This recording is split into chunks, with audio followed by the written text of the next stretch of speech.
Hi, I'm Reb Myron. I'm a minister through Pathways of Light, and I've been a Course in Miracles student for 40 years.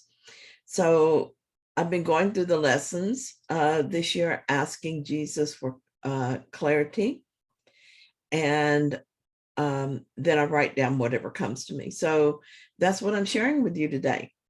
So let's get started. We're on lesson 75. The light has come. Paragraph 1. The light has come. You are healed and you can heal. The light has come. You are saved and you can save. You are at peace and you bring peace with you wherever you go. Darkness and turmoil and death have disappeared. The light has come. Paragraph 2.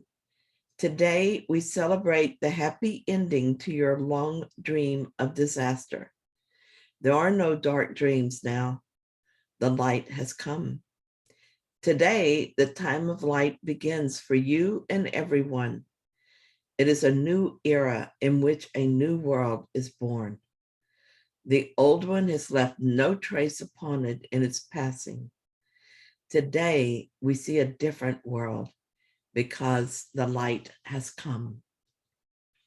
You may be thinking right now that the light has not come for you, but the light is in your mind as it always has been because you are as God created you. This is a real message in this lesson. There is light in you to experience a world in this way. You need only forgive the world of your split mind. So it is possible for today to be the day that the light has come for you. When the light has come, or more accurately, when you have turned to the light, you will be healed of the belief in separation, and you will heal. You will heal because you are one, and what is true for one is true for all. In the light, the darkness, turmoil, and death will disappear. In other words, in light, there is no darkness. Paragraph 3. Our exercises for today will be happy ones, in which we offer thanks for the passing of the old and the beginning of the new. No shadows from the past remain to darken our sight and hide the world forgiveness offers us. Today, we will accept the new world as what we want to see. We will be given what we desire. We will to see the light. The light has come. Paragraph 4. Our longer practice periods will be devoted to looking at the world that our forgiveness shows us. This is what we want to see, and only this. Our single purpose makes our goal inevitable. Today, the real world rises before us in gladness to be seen at last. Sight is given us now that the light has come. We have been focused on forgiveness of what is not true in our mind, and we should do this. It is our way out of this hellish experience. But we also need to remember the purpose of this work. We will find it helpful to think about that today. Earlier in my study, I became a very good student of forgiveness, learning to watch my thoughts like a hawk. But in the process of this, I lost sight temporarily of the purpose of all that work. It took a while for me to make that shift in thinking. This lesson highlights that purpose and encourages us to rejoice in it. It also invites us to accept it. I'm sure that all over the world, fellow students are studying this lesson at the same time. I'm also sure that there are some who will accept this invitation today. Why not you? Why not me? Jesus says that our single purpose makes our goal inevitable. So why not accept it now? And if you have not yet let go of other goals, then maybe today you would like to do that. Let today be your commitment to total forgiveness. And thus you will bring the celebratory day of release so much closer. Remember, we will be given what we desire. Paragraph 5. We do not want to see the ego's shadow on the world today. We see the light, and in it we see heaven's reflection lie across the world. Begin the longer practice periods by telling yourself the glad tidings of your release. The light has come. I have forgiven the world. Paragraph 6. Dwell not upon the past today. Keep a completely open mind, washed of all past ideas and clean of every concept you have made. You have forgiven the world today. We can look upon it now as if you never saw it before. You do not know yet what it looks like.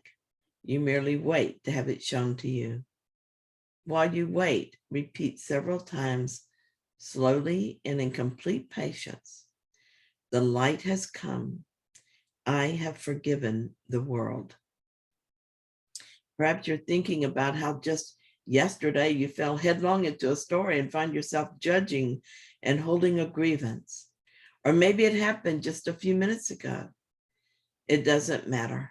It doesn't in any way affect this moment. In this moment, you can forgive the world and discover the light in your mind. Every moment is a new moment, and it is a moment of freedom if we so desire it to be that for us. What does the real world look like? Let your forgiveness show you. Paragraph 7. Realize that your forgiveness entitles you to vision. Understand that the Holy Spirit never fails to give the gift of sight to the forgiving. Believe he will not fail you now. You have forgiven the world. He will be with you as you watch and wait. He will show you what true vision sees. It is his will, and you have joined with him. Wait patiently for him. He will be there. The light has come. You have forgiven the world. Paragraph 8. Tell him you know you cannot fail because you trust in him. And tell yourself you wait in certainty to look upon the world he promised you. From this time forth, you will see it differently.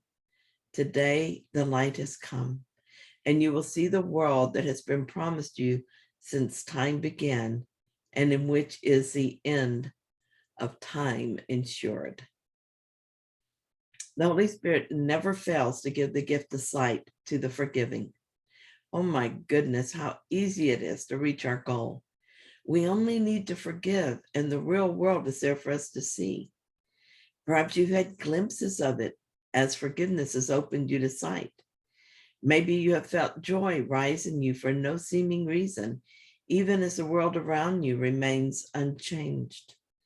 That is the way it began for me. I continue to watch my mind and forgive as soon as I can if I find judgment there. I do it in joy now, even as I allow the fear or guilt rise up to be seen and undone. No, it isn't pleasant to sit in those feelings, but it is joyful to feel them dissipate in the light of forgiveness. Paragraph 9. The shorter practice periods too will be joyful reminders of your release. Remind yourself every quarter of an hour or so that today is a time for special celebration. Give thanks for mercy and the love of God. Rejoice in the power of forgiveness to heal your sight completely. Be confident that on this day, there is a new beginning. Without the darkness of the past upon your eyes, you cannot fail to see today. And what you see will be so welcome that you will gladly extend today forever. Paragraph 10. Say then, the light has come. I have forgiven the world. Should you be tempted to say to anyone who seems to pull you back into the darkness, the light has come. I have forgiven you. Paragraph 11. We dedicate this day to the serenity in which God would have you be.